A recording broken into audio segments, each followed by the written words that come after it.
ఓం శాంతి. ఈరోజు Murali date 8 March 2025. మధురమైన పిల్లలు, ఆత్మీక సేవ చేసి స్వకల్యాణము ఇతరుల కళ్యాణాన్ని చేయండి. తండ్రితో సత్యమైన మనసు ఉంచుకుంటే తండ్రి హృదయంను అద్రోహిస్తారు. ప్రశ్న: ఆత్మాభిమానులుగా అయ్యేందుకు ఎవరు శ్రమ చేయగలరు? ఆత్మాభిమానుల గుర్తులు వినిపించండి. జవాబు: ఎవరికైతే చదువుపై, తండ్రిపై అఖండమైన ప్రీతి ఉందో వారు ఆత్మాభిమానులుగా అయ్యే శ్రమ చేయగలరు. వారు శీతలంగా ఉంటారు, ఎవరితోనూ ఎక్కువగా మాట్లాడరు. వారికి తండ్రిపై ప్రేమ ఉంటుంది. నడవడికలు చాలా రాయల్గా ఉంటాయి. మమ్మల్ని భగవంతుడు చదివిస్తున్నారు, మేము వారి పిల్లలము అనే నష ఉంటుంది. వారు సుఖదాయకులుగా ఉంటారు. ప్రతి అడుగు శ్రీమతానుసారమే వేస్తారు. ఓం శాంతి. పిల్లలు సేవా సమాచారాన్ని కూడా వినాలి. ముఖ్యమైన ఏ మహారథి సేవాదారి పిల్లలుగా ఉంటారో వారు సలహా ఇవ్వాలి. మేళా లేక ప్రదర్శనల ప్రారంభోత్సవం ఎవరి ద్వారా చేయించాలి, వారికి ఏ పాయింట్లు వినిపించాలి అని సర్వీసబుల్ పిల్లలకే విచారసాగర మంతనం నడుస్తుందని బాబాకు తెలుసు. ఒకవేళ శంకరాచార్యులు మొదలైన వారు ఈ మాటలను అర్థం చేసుకుంటే ఇక్కడి జ్ఞానం చాలా శ్రేష్టమైందని, వీరిని చదివించేవారు ఎవరో చాలా గొప్పవారిగా కనిపిస్తారని అర్థం చేసుకుంటారు. అయితే భగవంతుడు చదివిస్తున్నారని వారు ఒప్పుకోరు. కనుక ప్రదర్శని మొదలైనవి ఉద్ఘాటన చేసేందుకు ఎవరు వస్తారో వారికి ఏమేమి అర్థం చేయిస్తారో ఆ సమాచారాన్ని అందరికీ తెలియచేయాలి. లేకుంటే టేప్లో సంక్షిప్తంగా నింపాలి.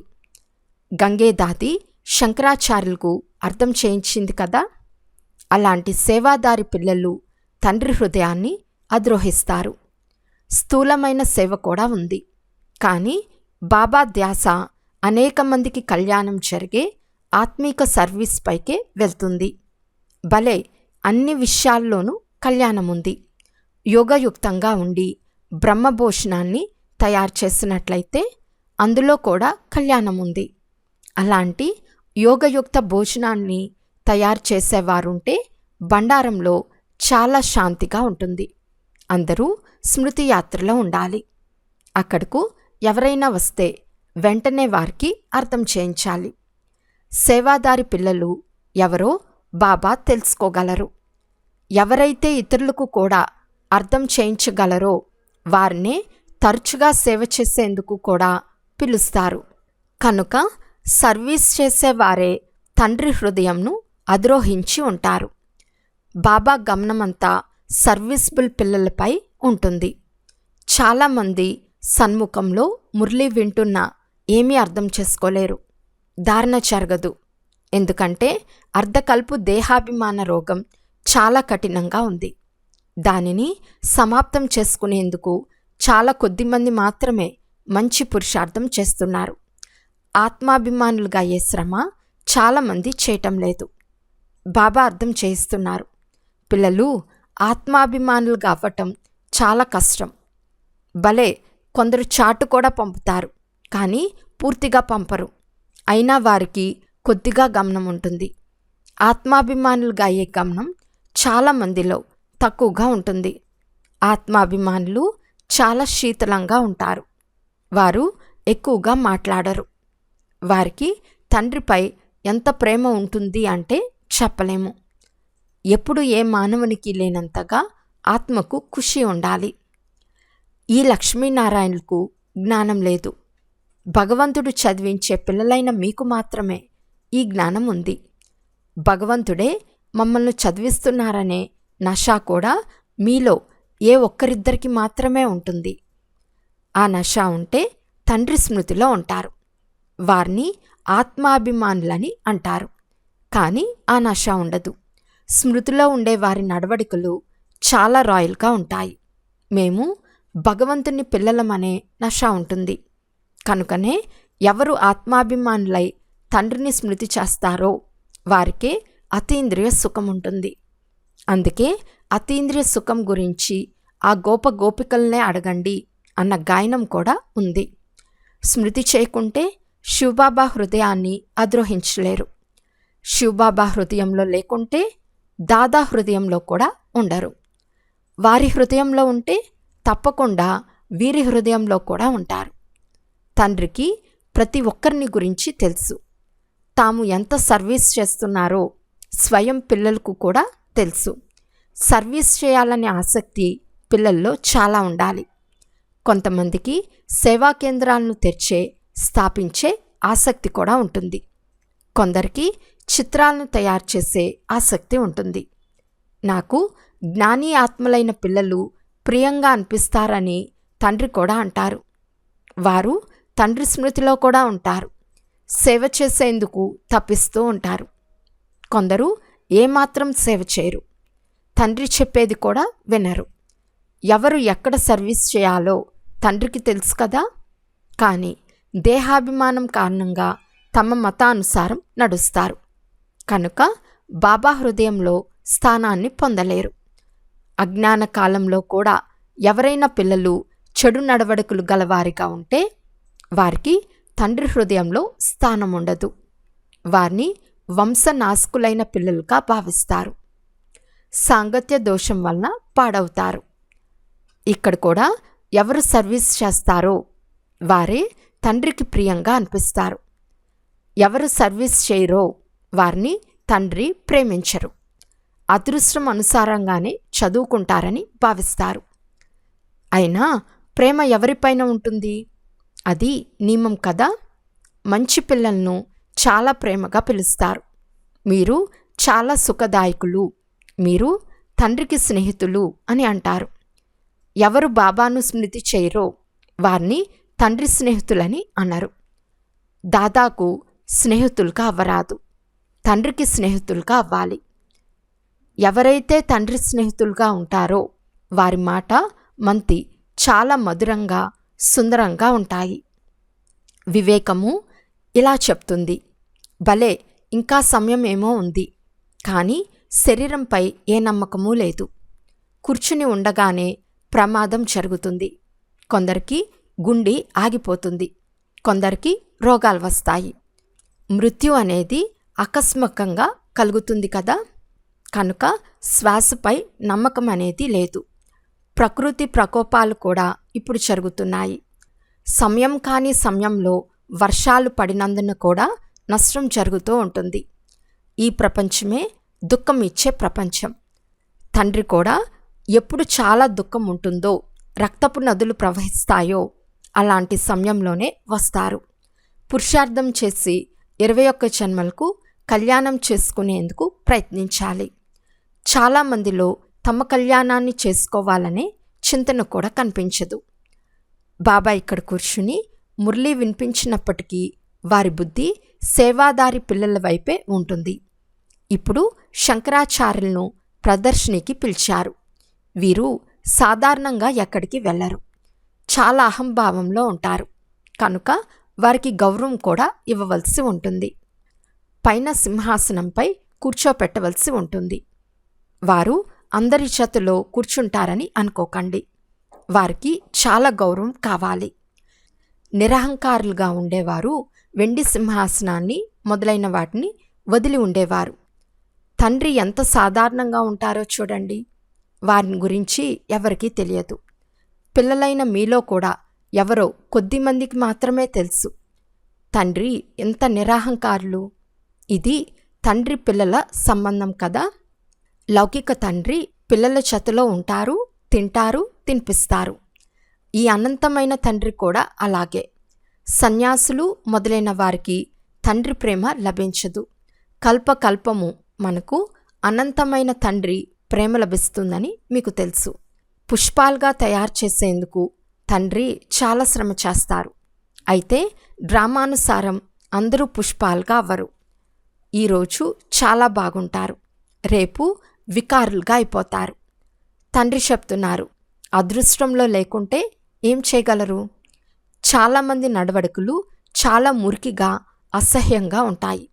ఆజ్ఞను ఉల్లంఘిస్తారు. ఈశ్వర్ని మతంపై కూడా నడవలేదు అంటే వారి స్థితి ఎలా ఉంటుంది? ఉన్నతాతి ఉన్నతమైన వారు తండ్రి ఒక్కరే, అంతకంటే ఉన్నతమైన వారెవ్వరూ లేరు. తర్వాత దేవతల చిత్రంలో చూసినట్లయితే ఈ లక్ష్మీనారాయణలే ఉన్నతాతి ఉన్నతమైన వారు. కానీ వారిని అలా తయారు చేసిందెవరో కూడా మనుషులకు తెలియదు. తండ్రి కూర్చుని పిల్లలైన మీకు రచయిత రచనల జ్ఞానాన్ని బాగా అర్థం చేస్తున్నారు. మీకు మీ శాంతిధామము సుఖధామాలే జ్ఞాపకం వస్తాయి. సర్వీస్ చేసే వారి పేర్లు జ్ఞాపకం ఉంటాయి. ఎవరు బాబాకు ఆజ్ఞాకారి పిల్లలుగా ఉంటారో మనస్సు తప్పకుండా వారి వైపుకే వెళ్తుంది. బేహద్దు తండ్రి ఒక్కసారి మాత్రమే వస్తారు. ఆ లౌకిక తండ్రి జన్మ జన్మాంతరాలకు లభిస్తారు. సత్యుగంలో కూడా లభిస్తారు. కానీ అక్కడ ఈ తండ్రి లభించరు. ఇప్పటి చదువు ద్వారానే మీరు ఈ పదవిని పొందుతారు. తండ్రి నుండి నూతన ప్రపంచం పొందేందుకు చదువుతున్నామని పిల్లలైన మీకు మాత్రమే తెలుసు. ఇది బుద్ధిలో జ్ఞాపకం ఉండాలి. చాలా సహజమైనది. తండ్రి ఆట ఆడుతున్నారని అనుకోకండి. అకస్మాత్తుగా ఎవరైనా వచ్చినట్లయితే బాబా తక్షణం అక్కడే వారికి జ్ఞానం ఇవ్వటం ప్రారంభిస్తారు. బేహద్దు తండ్రి గురించి తెలుసా? తండ్రి పాత ప్రపంచాన్ని కొత్తదిగా చేసేందుకు వచ్చారు. రాజయోగాన్ని నేర్పిస్తారు. భారతవాసులకే నేర్పించాలి. భారతదేశమే స్వర్గంగా ఉండేది. అక్కడ ఈ దేవీ దేవతల రాజ్యం ఉండేది. ఇప్పుడు ఇది నరకంగా ఉంది.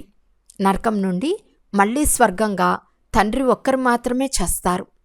ఇలాంటి ముఖ్యమైన విషయాలు గుర్తుంచుకొని ఎవరైనా వచ్చినప్పుడు వారికి అర్థం చేయిస్తే చాలా సంతోషిస్తారు. కేవలం తండ్రి వచ్చి ఉన్నారని చెప్పండి. గీతలో గాయనం చేయబడిన మహాభారత యుద్ధం ఇదే. గీతా భగవానుడు వచ్చారు, గీతను వినిపించారు. ఎందుకు? మనుషులను దేవతలుగా తయారు చేసేందుకు.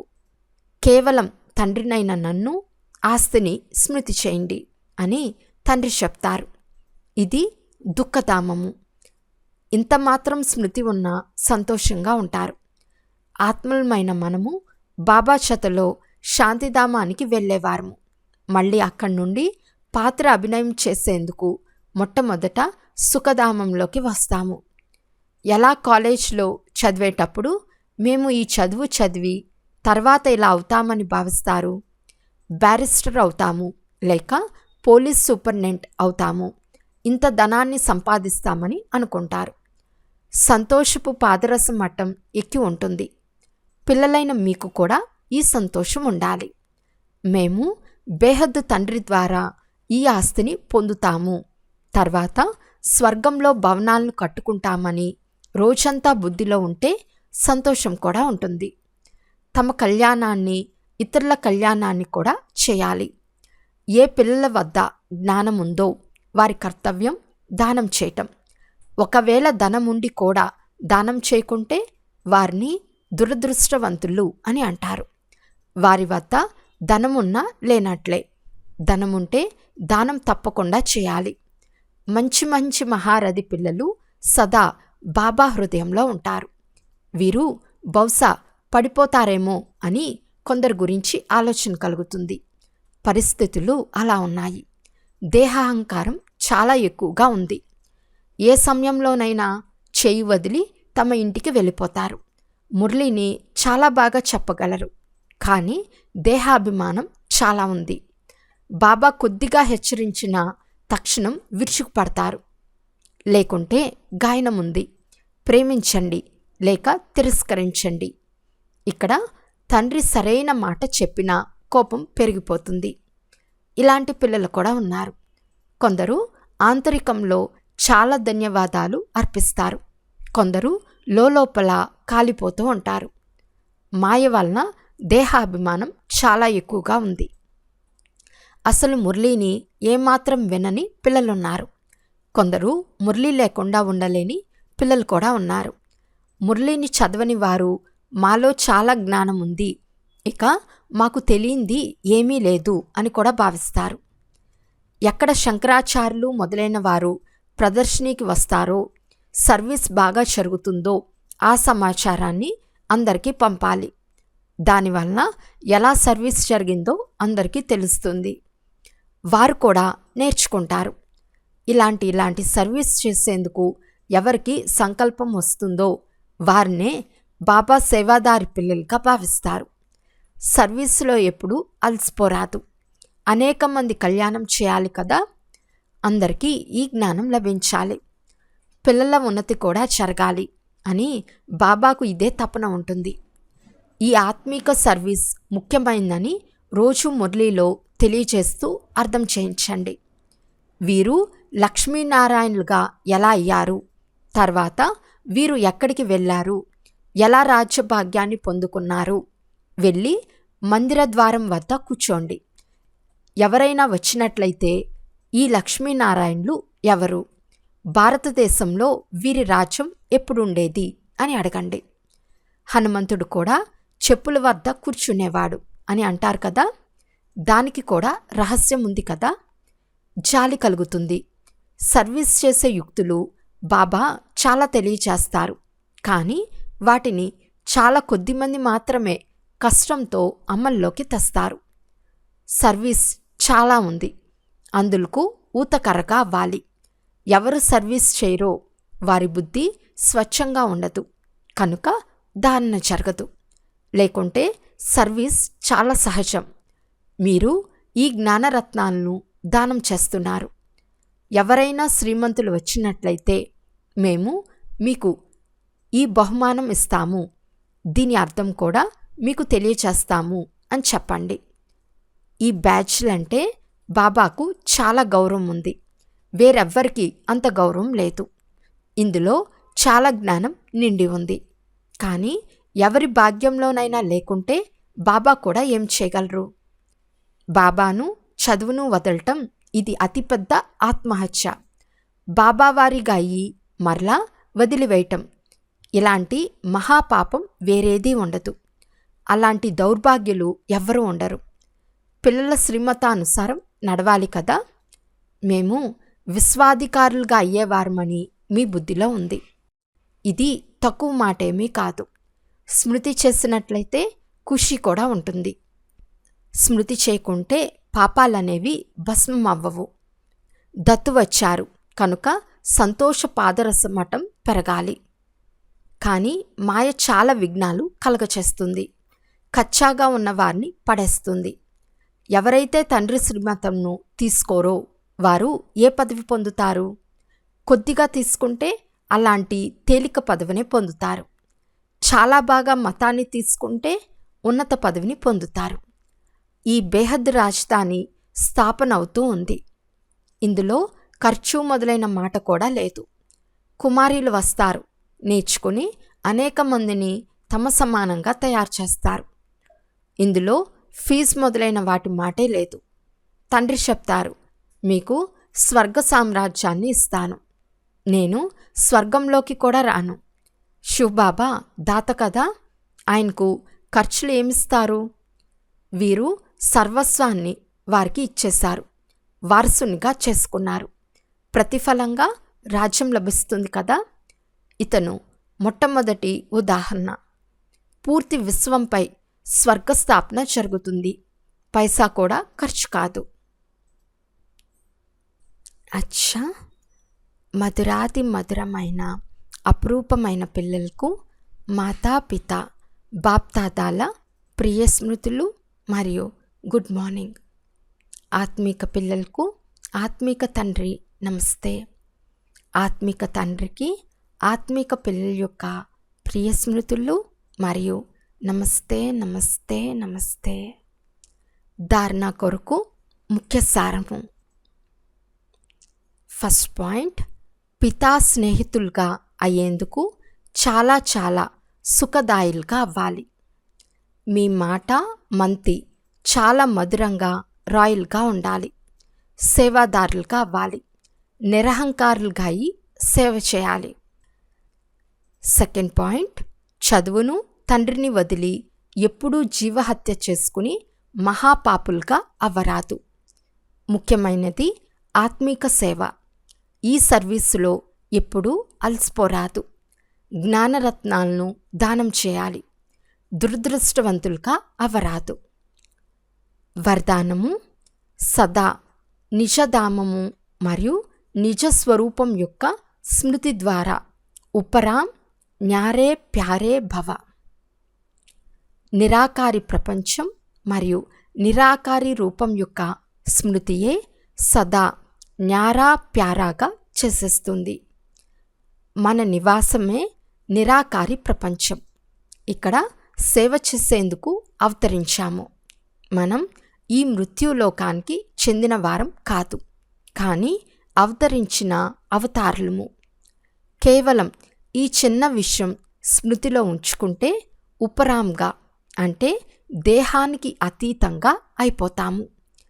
ఎవరైతే అవతారం అని భావించక గృహస్థులమని భావిస్తారో వారి బండి బురదలో చిక్కుకుని ఉంటుంది. గృహస్థులు అంటేనే బరువుగా ఉండే స్థితి. అవతారము అంటే తేలికగా ఉండేవారు. అవతారమును అని భావించుట వలన తమ నిజధామము నిజస్వరూపము గుర్తుంటుంది మరియు ఉపరాంగా అయిపోతారు. స్లోగన్: ఎవరైతే ప్రతి పనిని శుద్ధంగా మరియు విధిపూర్వకంగా చేస్తారో వారే బ్రాహ్మణులు. అవ్యక్త సూచన: సత్యత మరియు సభ్యతారూపి కల్చర్ను సొంతం చేసుకోండి. ఎవరైతే నిరహంకారులుగా ఉంటారో వారే నవనిర్మాణాన్ని చేయగలరు. శుభభావన, శుభకామన యొక్క బీజమే నిమిత్త భావము మరియు నిర్మాణ భావము. హద్దులోని మనం కాదు, కానీ నిర్మాణము. ఇప్పుడు మీ జీవితంలో సత్యత మరియు సభ్యతల సంస్కారంను ధారణ చేయండి. ఒకవేళ వద్దనుకున్నా ఎప్పుడైనా క్రోధము లేక విసుగు వస్తే హృదయపూర్వకంగా మధురమైన బాబా అని అనండి. అప్పుడు మీకు అదనపు సహాయం లభిస్తుంది. అచ్చా. ఓం శాంతి.